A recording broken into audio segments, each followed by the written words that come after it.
हमारे सटीक हमले लाइन ऑफ कंट्रोल और इंटरनेशनल बाउंड्री को पार करे बिना किए गए थे।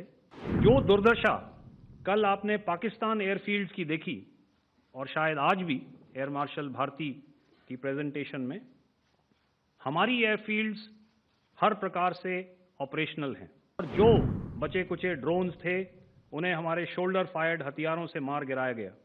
हमारे सटीक हमले लाइन ऑफ कंट्रोल और इंटरनेशनल बाउंड्री को पार करे बिना किए गए थे। हमें पूरा अंदेशा था कि पाकिस्तान का वार भी बॉर्डर के उस पार से ही होगा।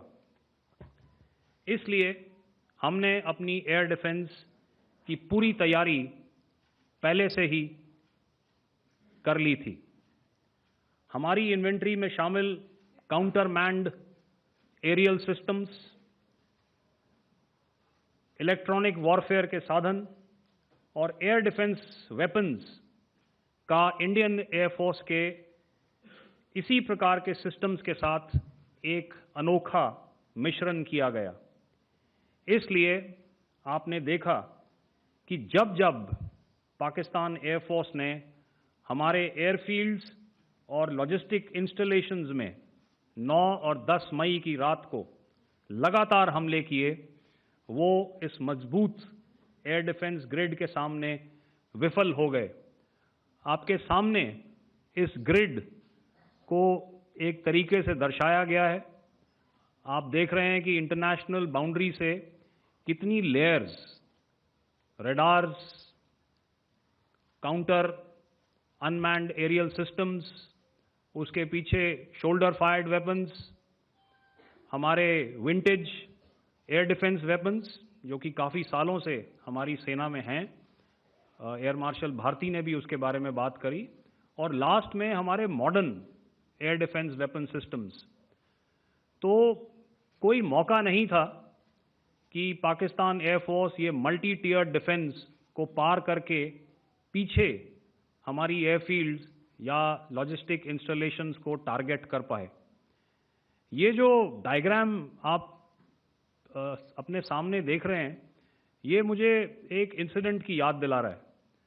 और मैं आपको इस उदाहरण के ज़रिए से एक ये एस्पेक्ट हाईलाइट करना चाहता हूँ। जब मैं स्कूल में था तो तकरीबन मेरे ख्याल से ये 70 का दशक था और उस समय इंग्लैंड और ऑस्ट्रेलिया के बीच में, आज शायद क्रिकेट की बात भी करनी चाहिए क्योंकि मैं देख रहा था कि विराट कोहली ने टेस्ट क्रिकेट से रिटायरमेंट ले ली। कई भारतीयों की तरह वो मेरे भी फेवरेट क्रिकेटर हैं। तो 70 के दशक में ऑस्ट्रेलिया और इंग्लैंड की फेमस एशेज सीरीज चल रही थी और उस समय ऑस्ट्रेलिया के दो बहुत तेज गेंदबाज जो कि क्रिकेट हिस्ट्री में बड़ा उनका नाम है, जेफ थॉमसन और डेनिस लिली, उन्होंने अंग्रेजी बैट्समैन और उनकी बैटिंग लाइनअप को तहस नहस कर दिया था। और ऑस्ट्रेलियंस ने उस समय एक कहावत निकाली थी, that from ashes to ashes and from dust to dust, if Thommo don't get here then Lillee surely must. और अगर आप इस लेयर को देखें तो आप समझ जाएंगे कि मैं आपको क्या बताने की कोशिश कर रहा हूं। तो अगर आप सारे सिस्टम्स को पार कर भी गए तो आपको फिर भी एयरफील्ड या लॉजिस्टिक इंस्टॉलेशन या जो भी चीज़ को आप टारगेट कर रहे हैं उसमें पहुंचने से पहले कोई ना कोई इस लेयर्ड ग्रिड का सिस्टम ज़रूर गिरा देगा। जो दुर्दशा कल आपने पाकिस्तान एयरफील्ड्स की देखी और शायद आज भी एयर मार्शल भारती की प्रेजेंटेशन में, हमारी एयरफील्ड्स हर प्रकार से ऑपरेशनल हैं।